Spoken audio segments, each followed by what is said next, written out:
وہ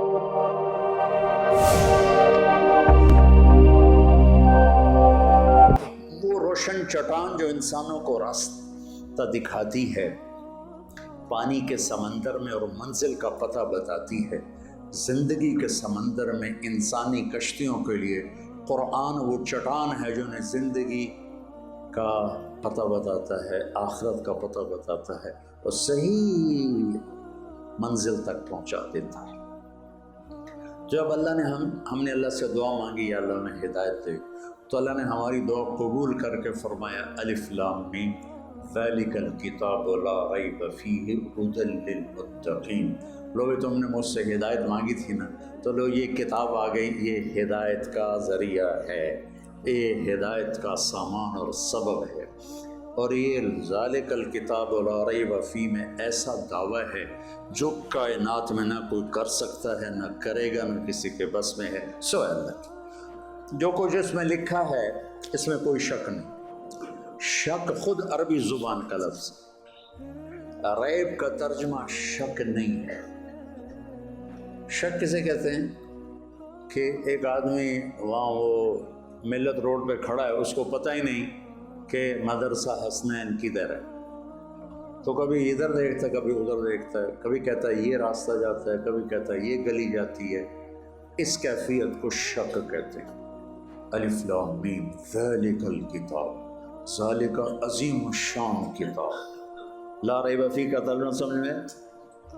قرآن سے فائدہ اٹھانے کے لیے پہلے لا ریب کا علم لینا پڑے گا۔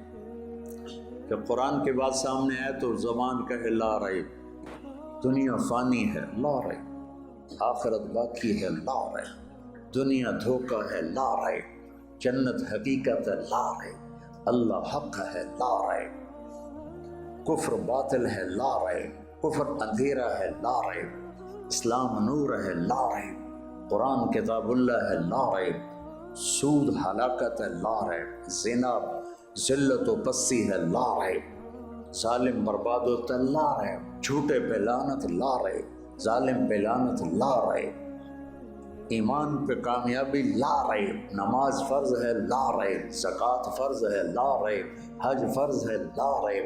یہ لا ریب اندر میں آئے گا تو پھر یہ قرآن بھی آئے گا، ورنہ باروں سلام کر کے ٹور جائے گا اور تسی کرتے رہو تقریراں، تو قرآن آپ پر کھلے گا اور آپ کے دل کے سارے پردے ہٹا کر آپ کے دل کو اللہ کا عرش بنا دے گا۔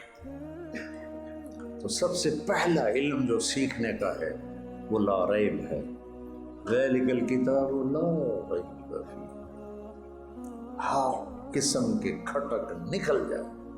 جب آپ نے کہا میں معراج پہ گیا، بیت المقدس گیا، او حادثہ مچ گیا اور سارے لوگ ہنس کے دورے ہو رہے، اور ایک آدمی بھاگا بھاگا بھاگا بھاگا آیا ابو بکر رضی اللہ تعالیٰ عنہ کے پاس، ابو بکر۔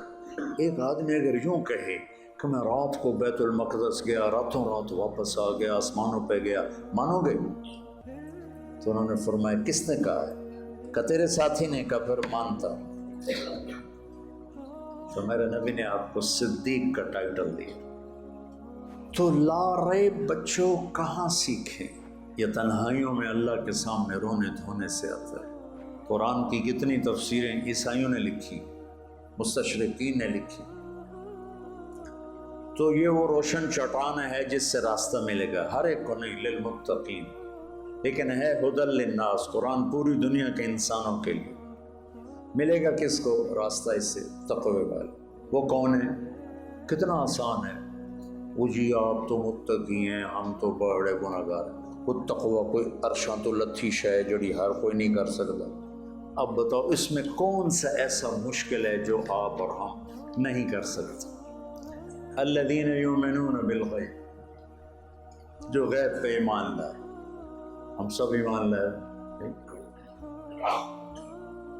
جو ہماری نظروں سے ماورا ہے اور ہم سے دیکھ نہیں رہے، اور ہم نبی کی خبر پہ ایمان، اللہ ہے، آخرت ہے، جنت ہے، فرشتے ہیں، جہنم ہے، موت کے بعد زندگی ہے، اور آپ اللہ کے رسول ہیں۔ وَيُقِيمُونَ الصَّلَاةَ، اور جو نماز پڑھتے ہیں۔ تو نماز پڑھنا 5 میں کون سا مشکل کام؟ اور اللہ نے کتنی آسانی کر دی، سفر میں ہو آدھی کر دی، بیمار ہو گھر میں پڑھ لو، بیٹھ کے پڑھ لو، لیٹ کے پڑھ لو، کتنی آسان کر دی۔ پانی کوئی نہیں، تیمم کر لو، پانی موجود ہے لیکن نقصان دیتا ہے تو بھی تیمم کر لو، کتنا آسان کر دی۔ اور نماز پڑھنے میں کتنا زور لگتا ہے۔ وَمِمَّا رَزَقْنَاهُمْ يُنْفِقُونَ، اور جو اللہ نے دیا اس کو خرچ کرتے ہیں۔ تو صرف اس سے پیسہ مراد نہیں، ما رزقناہم، کسی کو اللہ نے ہمت دی، طاقت دی، وہ لوگوں کی جانی خدمت کرتا ہے، کسی کو مال دیا وہ مالی خدمت کرتا ہے، کسی کو علم دیا وہ علم تقسیم کرتا ہے، کسی کو اخلاق دی وہ اخلاق تقسیم کرتا ہے، کسی کو حکومت دی وہ عدل کرتا ہے۔ تو یہ جو کچھ اللہ نے دیا اس کو خرچ کرنا، امیر غریب سارے کر سکتے ہیں۔ والذین یؤمنون بما انزل الیک، جو اس قرآن پر ایمان لائے، وما انزل من قبلک، تورات زبور انجیل پر ایمان لائے، وبالآخرۃ ہم یوقنون، اور آخرت پر یقین لائے، یہ تو ہیں تقوی والے۔ تو اس میں کون سی ایسی مشکل بات ہے جو ہم نہیں کر سکتے؟ وہ جی آپ تو تقوی والے ہیں، ہم تو بڑے گناہگار ہیں، یہ کہہ کر ہر حرام کرتے ہیں، اور یہاں تو کیونکہ یہ ایک تقسیم آئی ہے لفظی جس نے بڑا نقصان پہنچایا۔ آپ تو جی دیندار لوگ ہیں، ہم دنیا دار لوگ ہیں۔ آپ دیندار ہیں، آپ کو تو کوئی غلطی نہیں کرنی چاہیے، اور ہم دنیا دار ہیں، ہم شراب بھی پئیں تو ٹھیک۔ آپ تو گاڑی والے ہیں، آپ کی تو نظر بھی کسی طرف نہیں جانی چاہیے، اور ہم دنیا دار ہیں، ہم ساری رات زنا کریں تو کوئی بات نہیں کہ ہم دنیا دار ہیں۔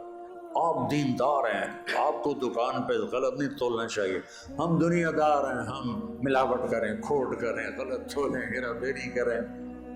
بھائیو، ہر آدمی دنیا دار ہے، ہر آدمی دیندار، جو اس دنیا میں رہتا ہے وہ دنیا دار ہے، جو مسلمان ہے وہ دیندار ہے۔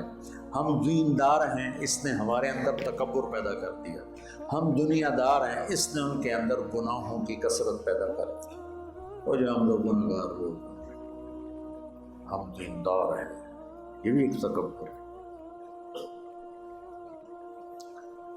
ہم علماء ہیں، علماء۔